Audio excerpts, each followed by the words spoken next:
નમસ્કાર. આજે આપણે સિક્કિમમાં મેડિકલ એડમિશન પર થોડી ઊંડાણપૂર્વક વાત કરીશું. ખાસ કરીને એમબીબીએસ અને એના જેવા બીજા કોર્સ જેમ કે બીએએમએસ, બીએચએમએસ છે એના પર ધ્યાન આપીશું. હા, ચોક્કસ. આપણી ચર્ચા મુખ્યત્વે Sikkim Manipal institute of medical science એટલે કે એસએમઆઈએમએસ અને ત્યાંની જે રાજ્ય સ્તરની કાઉન્સેલિંગ પ્રક્રિયાઓ છે એના પર રહેશે. બરાબર. જેથી કરીને મતલબ 2025માં જેઓ એડમિશન લેવાનું વિચારી રહ્યા છે એમને એક સ્પષ્ટ ખ્યાલ આવે. હા, આપણે એ જોવાનો પ્રયત્ન કરીશું કે ત્યાં પ્રવેશ કઈ રીતે મળે છે, કયા કયા કોટા છે અને ફીનું માળખું કેવું છે. મને લાગે છે કે આ માહિતી ખરેખર કામ લાગશે. બરાબર. તો ચાલો શરૂઆત કરીએ સિક્કિમના મેડિકલ શિક્ષણના માહોલથી. સિક્કિમ આમ તો નાનું રાજ્ય છે ઉત્તર પૂર્વ ભારતમાં, પણ સુંદર છે. હા, બહુ જ. અને એમબીબીએસ માટે ત્યાં જે મુખ્ય સંસ્થા છે તે છે ગંગટોકમાં આવેલી Sikkim Manipal institute of medical science S M I M S. S M E S, હા. 2001માં સ્થપાઈ હતી અને પ્રખ્યાત મણિપાલ ગ્રુપનો જ એક ભાગ છે, એટલે એની એક રેપ્યુટેશન તો છે જ. ચોક્કસ. અને ત્યાં કુલ કેટલી બેઠકો છે એમબીબીએસ માટે? જો, એસએમઆઈએમએસમાં એમબીબીએસ માટે કુલ 150 બેઠકો છે. અને એની એક ખાસ વાત એ છે કે એ કોલેજ સિક્કિમ સરકાર સાથે મળીને કામ કરે છે. અચ્છા.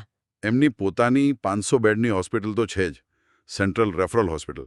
પણ સાથે સાથે જે 1000 બેડની સરકારી એસટીએનએમ હોસ્પિટલ છે ને, એની સાથે પણ એમનું જોડાણ છે. ઓ, એટલે ક્લિનિકલ એક્સપોઝર માટે બહુ સારું કહેવાય. હા, એનાથી વિદ્યાર્થીઓને ઘણો સારો પ્રેક્ટિકલ અનુભવ મળી શકે છે. હવે પ્રવેશની વાત કરીએ તો એડમિશન તો જુઓ, સ્ટ્રિક્ટલી નીટ યુજી 2025ના મેરિટ પર જ આધારિત છે. બીજો કોઈ રસ્તો નથી. બરાબર. અને યોગ્યતાના માપદંડ શું છે? એમાં એવું છે કે ઉમેદવારની ઉંમર 31 ડિસેમ્બર 2024 સુધીમાં 17 વર્ષ કે તેથી વધુ હોવી જોઈએ. 10+2 એટલે કે 12મું ધોરણ ફિઝિક્સ, કેમિસ્ટ્રી, બાયોલોજી અને અંગ્રેજી સાથે પાસ કરેલું હોવું જોઈએ. અને માર્ક્સનું કંઈ? હા, ઓછામાં ઓછા માર્ક્સની જરૂરિયાત છે. જનરલ કેટેગરી માટે 50%, એસસી એસટી ઓબીસી માટે 40%, અને જે શારીરિક વિકલાંગતા ધરાવતા ઉમેદવારો છે પીડબ્લ્યુડી, એમના માટે 45%.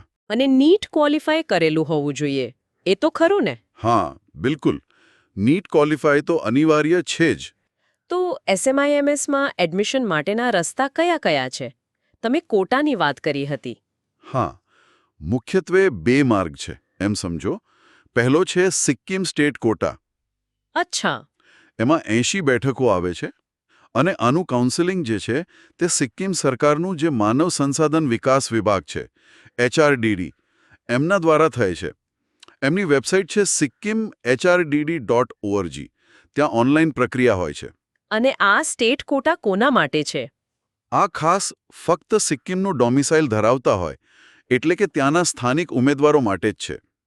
બહારના વિદ્યાર્થીઓ આમાં એપ્લાય ન કરી શકે. સમજાયું. 80 બેઠકો ફક્ત સિક્કિમના વિદ્યાર્થીઓ માટે. હા, અને એ 80માં પણ એક રસપ્રદ વાત છે. એમાંથી 50 બેઠકો જે છે એ ફ્રી શિપ છે. ફ્રી શિપ એટલે? એટલે એમાં કોઈ ટ્યુશન ફી ભરવાની નથી. Zero tuition fee. ઓહ, આ તો બહુ મોટી વાત કહેવાય. હા, કદાચ સ્થાનિક વિદ્યાર્થીઓને પ્રોત્સાહન આપવા અને રાજ્યની પોતાની જરૂરિયાતો પૂરી કરવા માટે આ વ્યવસ્થા હશે. અને બાકીની 30 બેઠકોનું શું? બાકીની 30 બેઠકો ફૂલ ફી છે. એ પણ સિક્કિમના વિદ્યાર્થીઓ માટે જ અનામત છે, પણ એમાં એસએમઆઈએમએસ દ્વારા નક્કી કરાયેલી જે પૂરેપૂરી ટ્યુશન ફી હોય એ ભરવાની રહે છે. ઓકે, તો 50 ફ્રી શિપ અને 30 ફૂલ ફી, બધી સિક્કિમ ડોમિસાઇલ માટે. આ થયો સ્ટેટ કોટા. બીજો રસ્તો કયો? બીજો રસ્તો છે એસએમઆઈએમએસ કોટા. એમાં બાકીની 70 બેઠકો આવે છે. બરાબર. અને એનું કાઉન્સેલિંગ કોણ કરે? એનું કાઉન્સેલિંગ મોટેભાગે એસએમઆઈએમએસ પોતે જ કરે છે. એમની પોતાની વેબસાઇટ smims.smu.edu.in એના દ્વારા સીધી અરજી કરવાની હોય છે. જો કે એમ લાગે છે કે રાજ્ય સરકારની દેખરેખ તો એના પર રહેતી જ હશે. અને આ 70 બેઠકો કઈ રીતે વહેંચાયેલી છે? એમાં પણ વિભાજન છે. જુઓ, 32 બેઠકો જનરલ કેટેગરી માટે છે. આખા ભારતમાંથી કોઈ પણ વિદ્યાર્થી આમાં એપ્લાય કરી શકે. એટલે આ ઓલ ઇન્ડિયા જેવું થયું? હા, કહી શકાય. પછી બીજી 32 બેઠકો નોર્થ ઈસ્ટ કેટેગરી માટે છે. નોર્થ ઈસ્ટ એટલે કયા રાજ્યો? એટલે જે ઉત્તર પૂર્વી રાજ્યો છે અરુણાચલ, આસામ, મણિપુર, મેઘાલય, મિઝોરમ, નાગાલેન્ડ, ત્રિપુરા અને સિક્કિમ પોતે ત્યાંના કાયમી રહેવાસીઓ માટે એમને ડોમિસાઇલનો પુરાવો આપવો પડે. સમજાયું. 32 જનરલ, 32 નોર્થ ઈસ્ટ એટલે 64 થઈ. બાકીની 6 નું શું? બાકીની 6 માંથી એક બેઠક ડિફેન્સ કેટેગરી માટે છે. આમાં અમુક ચોક્કસ પ્રાથમિકતાઓ હોય છે, ખાસ કરીને જે સશસ્ત્ર દળોના કર્મીઓ કે ભૂતપૂર્વ સૈનિકો સિક્કિમ સાથે જોડાયેલા હોય એમના બાળકો માટે. બરાબર. અને છેલ્લી 5? છેલ્લી 5 બેઠકો મેનેજમેન્ટ કેટેગરીની છે. આ પણ આખા ભારતના અથવા તો એનઆરઆઈ વિદ્યાર્થીઓ માટે ખુલ્લી છે. પણ અહીંયા એક વાત ખાસ ધ્યાનમાં રાખવા જેવી છે. શું? કે આ મેનેજમેન્ટ કોટાની ફી ઘણી વધારે હોય છે. મતલબ સામાન્ય કેટેગરી કરતાં ઘણી વધારે. એટલે એ બધા માટે કદાચ શક્ય ન પણ બને. ઓકે, તો ફીની વાત આવી જ છે, તો એના પર થોડી વધુ સ્પષ્ટતા કરશો? અલગ અલગ કોટા માટે કેટલી ફી હોય છે અંદાજે? હા, જુઓ, જે જનરલ કેટેગરી છે, નોર્થ ઈસ્ટ કેટેગરી, ડિફેન્સ અને પેલી સિક્કિમની ફૂલ ફીવાળી બેઠકો છે, એ બધા માટે વાર્ષિક ટ્યુશન ફી લગભગ 18.7 લાખની આસપાસ ગણી શકાય. 18.7 લાખ. હા, જો કે અમુક જગ્યાએ 17 લાખનો પણ ઉલ્લેખ જોવા મળે છે. એટલે એ રેન્જમાં ખર્ચો ગણવો હપ્તામાં ભરી શકાતી હશે કદાચ. અને મેનેજમેન્ટ કોટાનું તમે કહ્યું કે ફી વધારે છે. કેટલી વધારે? મેનેજમેન્ટ કોટાની ફી તો ઘણી વધારે છે. લગભગ 35.2 લાખ પ્રતિ વર્ષ. કોઈક સ્ત્રોત 32 લાખ પણ કહે છે, પણ આંકડો ઘણો મોટો છે. બાપરે. અને પેલી સિક્કિમ ફ્રીશિપ વાળી બેઠકો? એમાં તો કહ્યું એમ કોઈ ટ્યુશન ફી નથી, શૂન્ય. એટલે ફીમાં બહુ મોટો તફાવત છે અલગ અલગ કોટામાં. અને હોસ્ટેલનું શું? હા, જે વિદ્યાર્થીઓ સ્થાનિક નથી, એટલે કે સિક્કિમના નથી, એમના માટે હોસ્ટેલ ફરજિયાત છે. ફરજિયાત? હા, અને એનો ખર્ચ અલગથી ગણવાનો. વાર્ષિક લગભગ 1.35 લાખથી 1.45 લાખ જેટલો હોઈ શકે છે. એટલે ટ્યુશન ફી ઉપરાંત આ ખર્ચ પણ ધ્યાનમાં રાખવો પડે. બરાબર. હવે થોડી કટ ઓફની વાત કરીએ. નીટ, રેન્ક કે સ્કોરનો કંઈ અંદાજ? જો કે દર વર્ષે બદલાતું રહે છે.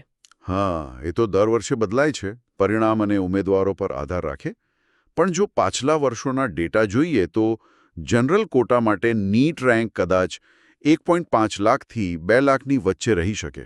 એટલે સ્કોર કેટલો ગણાય આશરે? સ્કોર લગભગ 275થી 300ની આસપાસ કહી શકાય. પણ આ માત્ર અંદાજ છે. સમજાયું. અને મેનેજમેન્ટ કોટાનું? એમાં તો ફી ઘણી વધારે છે. હા, એમાં ઊંચી ફીને કારણે સ્પર્ધા ઓછી હોય છે. એટલે ઘણીવાર એવું બને કે ફક્ત નીટ ક્વોલિફાઇંગ સ્કોર હોય, એટલે કે લગભગ 150થી 200ની આસપાસનો સ્કોર, તો પણ એડમિશન મળી શકે છે. ઓકે. હવે કાઉન્સેલિંગ પ્રક્રિયા કઈ રીતે ચાલે છે? સ્ટેપ બાય સ્ટેપ જો સમજાવી શકો તો? ચોક્કસ. સામાન્ય રીતે પ્રક્રિયા આવી હોય છે. સૌથી પહેલાં તો ઓનલાઈન રજિસ્ટ્રેશન કરવાનું હોય. સ્ટેટ કોટા માટે HRDની વેબસાઇટ પર અને SMIMS કોટા માટે SMIMSના પોતાના પોર્ટલ પર. પછી રજિસ્ટ્રેશન ફી ભરવાની હોય, જરૂરી ડોક્યુમેન્ટ્સ અપલોડ કરવાના રહે. એના આધારે પછી મેરિટ લિસ્ટ જાહેર થાય. નીટના સ્કોર પ્રમાણે? હા, નીટના સ્કોર અને રેન્ક પ્રમાણે મેરિટ લિસ્ટ આવ્યા પછી ચોઇસ ફિલિંગ અને લોકિંગનો તબક્કો આવે. મતલબ તમારે કઈ કોલેજ, અહીંયા તો SMIMS મુખ્ય છે, અને કયા કોટામાં રસ છે એ પસંદ કરવાનું. અને પછી સીટ એલોટમેન્ટ. બરાબર. પછી સીટ એલોટમેન્ટનું પરિણામ જાહેર થાય. જો તમને સીટ મળે તો છેલ્લું સ્ટેપ છે કોલેજમાં જઈને રિપોર્ટ કરવાનું. ત્યાં તમારા ઓરિજિનલ ડોક્યુમેન્ટ્સ વેરીફાય થાય અને બાકીની ફી ભરવાની હોય. અને જો પહેલા રાઉન્ડમાં સીટ ના મળે તો? તો પછી બીજા રાઉન્ડ થાય છે. Round 1, round 2. જો સીટો ખાલી રહે તો પછી મોપઅપ રાઉન્ડ, અને છેલ્લે સ્ટ્રે વેકેન્સી રાઉન્ડ પણ થઈ શકે છે, જ્યાં સુધી બધી સીટો ભરાઈ ના જાય. આ પ્રક્રિયા ક્યારે થતી હોય છે સામાન્ય રીતે? કોઈ અંદાજિત તારીખો? અમુક જગ્યાએ SMIMS માટે સંભવિત તારીખો 10થી 21 ઓગસ્ટ જેવી દર્શાવેલી છે. પણ આ ફક્ત સંભાવના છે. 2025 માટે તો સત્તાવાર જાહેરાત આવે એની રાહ જોવી જ રહી. બરાબર છે. હવે MBBS સિવાયના બીજા કોર્સનું શું? જેમ કે BDS, BMS, BHMS, BUMS. સિક્કિમમાં એના માટે શું સ્થિતિ છે? જુઓ, આ બધા કોર્સમાં પ્રવેશ માટે પણ આધાર તો નીટ UG જ છે. એટલે નીટ તો બધા માટે કોમન છે. હા. BUMS એટલે કે યુનાની મેડિસિન માટે જો ત્યાં કોઈ સરકારી કોલેજ હોય તો એમાં પ્રવેશ રાજ્ય કોટા એટલે કે HRD દ્વારા અથવા તો કેન્દ્ર સરકારની જે AIUS કાઉન્સેલિંગ કમિટી છે ACCC એના દ્વારા થઈ શકે છે. યોગ્યતાના નિયમો લગભગ MBBS જેવા જ છે. અને બાકીના કોર્સ BMS, BHMS, BDS એમના માટે આપણી પાસે જે માહિતી છે એ પ્રમાણે સિક્કિમમાં ચોક્કસ કઈ કોલેજો છે અથવા કેટલી બેઠકો ઉપલબ્ધ છે એની સ્પષ્ટ વિગતો મળવી થોડી મુશ્કેલ છે. અચ્છા. હા, એક સ્રોતમાં તો સ્પષ્ટ લખ્યું છે કે સિક્કિમ માટે BHMS હોમિયોપેથીની કોઈ કોલેજ લિસ્ટેડ જ નથી. બરાબર. BMS આયુર્વેદ અને BDS ડેન્ટલ માટે પણ બહુ સ્પષ્ટતા નથી. એટલે જો કોઈ વિદ્યાર્થીના આ કોર્સમાં સિક્કિમમાં જ પ્રવેશ લેવો હોય તો એમણે થોડી વધુ ઊંડાણપૂર્વક તપાસ કરવી પડશે. કદાચ સીધો HRDનો સંપર્ક કરવો પડે. આ જાણવું જરૂરી હતું. તો આપણે જે વાત કરી એનો સારાંશ કાઢીએ તો સિક્કિમમાં MBBS માટે SMIMS એ મુખ્ય અને લગભગ એકમાત્ર વિકલ્પ જેવો દેખાય છે. હા, મુખ્યત્વે એ જ છે. એમાં પ્રવેશના બે મુખ્ય માર્ગ છે. સ્ટેટ કોટા, જે ફક્ત સિક્કિમ ડોમેસાઇલ માટે છે, અને એમાં ફ્રી શિપ અને ફૂલ ફી એમ બે ભાગ છે. અને બીજો SMIMS કોટા, જેમાં જનરલ, નોર્થ ઇસ્ટ, ડિફેન્સ અને મેનેજમેન્ટ કેટેગરી આવે છે. બરાબર. ફીમાં ઘણો મોટો તફાવત છે. ખાસ કરીને મેનેજમેન્ટ કોટા ઘણો મોંઘો છે. અને બધા જ મેડિકલ પ્રવેશ માટે NEET UG ફરજિયાત છે. બિલકુલ. અહીંયા એક મુદ્દો વિચારવા જેવો છે જે ભાવિ વિદ્યાર્થીઓ માટે મહત્વનો બની શકે. કયો મુદ્દો? એ કે SMIMSનું જે સરકારી હોસ્પિટલ STNM સાથે જોડાણ છે અને ઉપરથી મણિપાલ જેવી બ્રાન્ડનું નામ જોડાયેલું છે. હા. તે ભણતરના અનુભવને કઈ રીતે અલગ પાડે છે, ખાસ કરીને સિક્કિમ જેવા ભૌગોલિક રીતે થોડા અલગ વિસ્તારમાં. શું આ ફેક્ટર એને બીજી પ્રાઇવેટ કોલેજો કરતાં જુદો અને કદાચ વધુ સારો અનુભવ બનાવે છે? આના પર વિદ્યાર્થીઓ વિચારી શકે. હા, આ બહુ સારો મુદ્દો છે. ક્લિનિકલ એક્સપોઝર અને બ્રાન્ડ વેલ્યુ બંને મહત્વના છે. અને અંતમાં હું બધા સાંભળનારાઓને ફરી યાદ અપાવી દઉં કે અમે જે પણ માહિતી આપી છે, ખાસ કરીને ફીના આંકડા અને તારીખો, તે બદલાઈ શકે છે.